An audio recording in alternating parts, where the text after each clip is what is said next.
Welcome to iSeen TV. Please like, share, comment, and subscribe. Thanks for watching. Time is outside. In 2 minutes, this nonsense will stop. Who is the idiot? Máàsì Nnamdi Kanu ó mà tó ti sọ̀rọ̀ o. Ó ní gbogbo gbọ́nmi sí omi òtó tó ń ṣẹlẹ̀ ní ìlà oòrùn orílẹ̀-èdè yìí south east south south wípé ó máa dópin láàrin ìṣẹ́jú méjì o.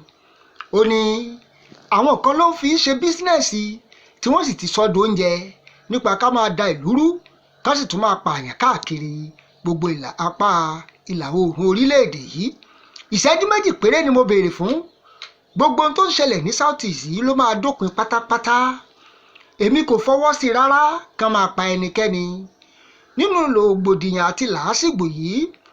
Ó ní lòun wà tóun fi sọ bàbá nù tóun fi sọ ìyá òun nù àtàwọn tó súnmọ́ òun o. Ó ní òun ò sì ní la ojú òun sílẹ̀ kí ẹnikẹ́ni kó fi tàlùbọ̀ bọ ojú òun o, wípé àwọn èèyàn kan tó fẹ́ máa sọ rògbòdìyàn ní south east south south tó fẹ́ máa sọ́dọ̀ oúnjẹ gbogbo wọn pátá lòun ó palẹ̀ wọn mọ́ láàrin ìṣẹ́jú méjì péré. Ẹ fi mí sílẹ̀ wọ́n bá yí palẹ̀ wọn mọ́ láàrin ìṣẹ́jú méjì péré. Ìyẹn ni ọ̀rọ̀ tí Nnamdi Kanu fi ránṣẹ́ ní ilé ẹjọ́ lónìí. A rí i pé wọ́n tó ti sún ìgbẹ́jọ́ Nnamdi Kanu síwájú di ọjọ́ míì ọjọ́ rẹ̀. Ṣùgbọ́n nínú ohun tí ilé ẹjọ́ sọ ni wípé kí wọ́n tètè ṣe kíákíá o kí wọ́n dá ẹjọ́ Nnamdi Kanu kí wọ́n kàn máa fi pamọ́ láì nídìí rárá. Nínú ọ̀rọ̀ tí Nnamdi Kanu sọ, ó ní gbogbo àwọn tó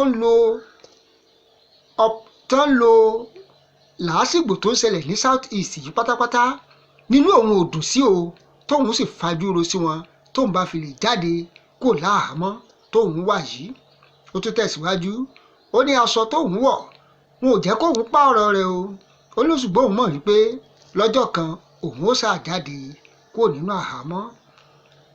Fún gbogbo àwọn kí lèrò tiyín ẹ̀yin tẹ́ ń gbọ́ wa káàkiri àgbáńlá ayé lórí ọ̀rọ̀ tí Nnamdi Kanu sọ wípé ìṣẹ́jú méjì péré gbogbo làásìgbò yóò dópin ní apá ìlà oòrùn orílẹ̀-èdè yìí.